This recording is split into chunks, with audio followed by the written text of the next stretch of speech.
Hi, I'm Paul Jones, and we're going to do a walkthrough today of Kitty Quest, and I have some friends joining me. Tommy Nichols. Olivia Trammell. So first, with Kitty Quest, we're going to start with some path cards, and you basically lay down your path. And there's one or two ways you can do this. We can actually alternate laying the paths, or you can pick one player to do it. Today, for ease of use, we're just going to pick one player, and I pick me. Naturally.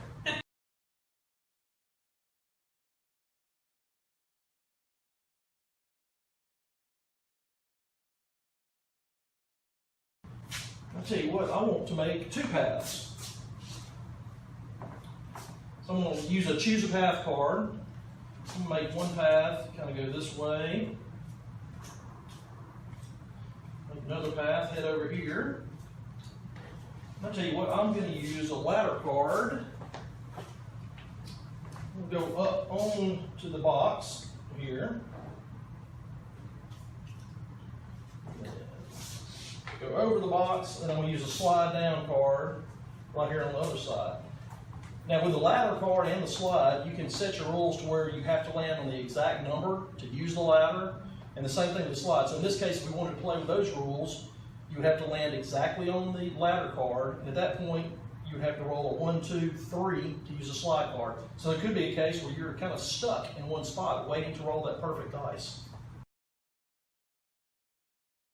So what we do at this point, we've got our path formed, and so we actually distribute some of the event cards, and at this point the players take turns swapping the path cards to make event cards.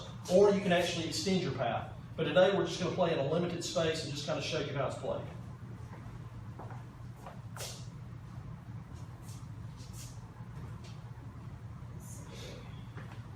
So we each have some event cards. And since youngest goes first, I will go. And what I'm going to do, one of the ones I have right now is a return to start card. And so I'm going to kind of make it, I'm going to put this up near the end. That's evil. And I'm going to hope that Olivia lands on that. That's a mean Let Olivia go one. next. Okay, I am going to put a vine swing, which is move forward 3 spaces. Close to here. So your turn? I'm going to play my favorite card, the Preferred Trader. You swap places with any player. Oh, that's a good one. Put this one up here. This path.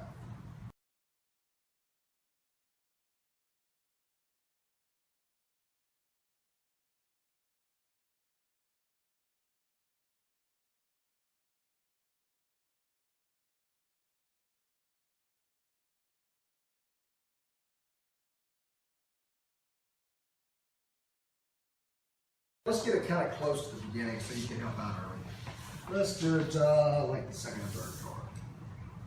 All right. Okay, so we've got our path laid out. And again, you can make the game as hard or as easy or as long as you want just by varying the amount of cards you use for your path. And the same thing with your event cards. As players, you each have your event cards. If it gets to a point where you have too many event cards, or you're getting to a point where you think it's going to be really hard, you can just kind of stop putting the event cards out at that point. But since we've got everything laid out like we want, we're going to get started. Again, the youngest player goes first, and we'll actually let Olivia do it this time. Okay. Oh, and then also, we get into our pawns. Wait, what color?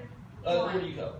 You go. I'll just take the red since you already have green. All right, Olivia's going to take the red. Now, you have 3 pawns if you want to use them. This particular game, we've got 2 paths, so we're just going to use 2 pawns. Kind of go it. I'm going to give Tommy the yellow. He goes a little yellow today, and I'm going with the blue. So how are we doing this? Are we doing it where they can each move it Oh, on the turn, or how? Yeah, let's do that. So Olivia brought up a good point. Part of the thing about Kitty Quest is the ability to be creative.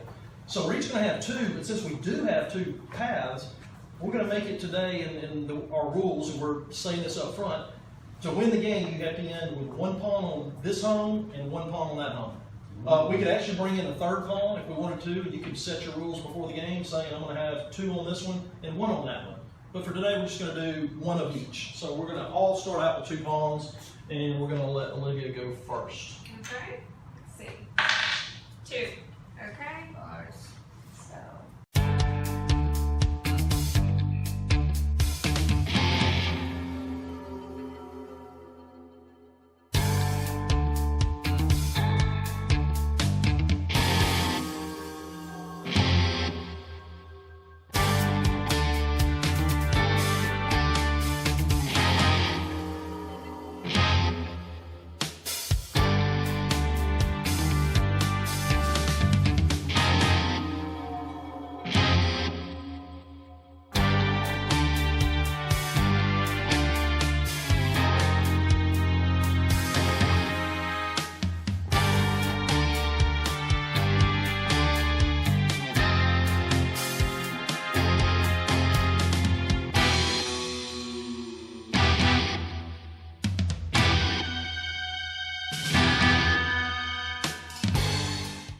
we're both looking for a 1.